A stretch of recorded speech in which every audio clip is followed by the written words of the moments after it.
Hello viewers, আসসালামু আলাইকুম। আবারও ওয়েলকাম জানাচ্ছি আমার চ্যানেল এসি কুকিং অ্যান্ড ব্লগে। আশা করি সবাই ভালো আছেন। আলহামদুলিল্লাহ, আমরাও ভালো আছি। আজকে আমি আপনাদের সামনে একদম শর্ট একটা রেসিপি নিয়ে হাজির হয়েছি, যেটা কিনা ইফতারের 10 মিনিট আগেই আপনারা কমপ্লিট করে নিতে পারবেন। একটা ডেজার্ট আইটেম যে এত কম সময়ে করা যায়, সেটা আপনারা নিজেরা ট্রাই না করলে বুঝতেই পারবেন না। তাই আজ আমি আপনাদের জন্য নিয়ে এসেছি চিরার একটা ডেজার্ট আইটেম, যেটা কিনা আপনি ইফতারির 10 মিনিট আগেই রেডি করে নিতে পারবেন, মাত্র 10 মিনিটে। তাহলে চলুন মূল রেসিপিতে। চিরার এই ডেজার্ট আইটেম তৈরি করার জন্য প্রথমে চিরাটা লাগবে। আর চিরাটা আমি ভালোভাবে ধুয়ে নিয়ে এখানে অল্প একটু সামান্য পানি দিয়ে ভিজিয়ে রেখেছি। এভাবে সামান্য পানি দিয়ে ভিজিয়ে রাখলে কিন্তু চিরাটা পুরো পানিটা চুষে নেবে এবং পুরোটাই ঝরঝরা হয়ে যাবে। আর এদিকে একটা ফ্রাই প্যানে আমি পরিমাণ মতো দুধ নিয়ে নিচ্ছি। এই দুধটা আমি একটু জাল দিয়ে ঘন করে নেব। আর এখানে চিনির পরিবর্তে আমি মিশ্রিটা দিয়ে দিচ্ছি।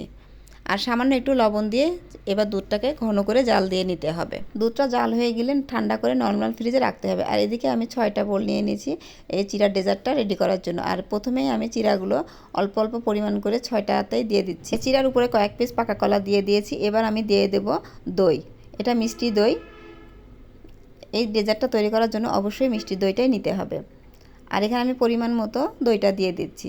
প্রত্যেকটা বলে আমি এইভাবে দইটা দিয়ে দিই। ইফতারের টেবিলে কিন্তু অনেক রকম আইটেম থাকে, তাই অল্প পরিমাণ আমি এই ডেজার্টটা তৈরি করে নিচ্ছি।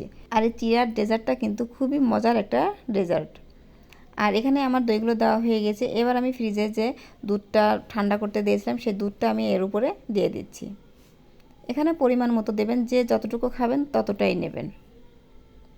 এবার আমি সবগুলো দেওয়া হয়ে গেছে। এবার এর উপরে আমি কিছু কাজু বাদাম এবং পেস্তা বাদাম কুচি দিয়ে দিচ্ছি। আপনারা চাইলে কিন্তু এই ডেজার্টের উপরে কিছু নারকেল কুড়া এবং ভ্যারাইটিস ফুড অ্যাড করতে পারেন। এটা আসলে সম্পূর্ণ নিজস্ব একটা ব্যাপার, যেটা যে খেতে পছন্দ করে ঠিক সেটাই দিতে হবে। আলহামদুলিল্লাহ, আমার এখানে সবগুলো বোল কিন্তু তৈরি করা হয়ে গিয়েছে।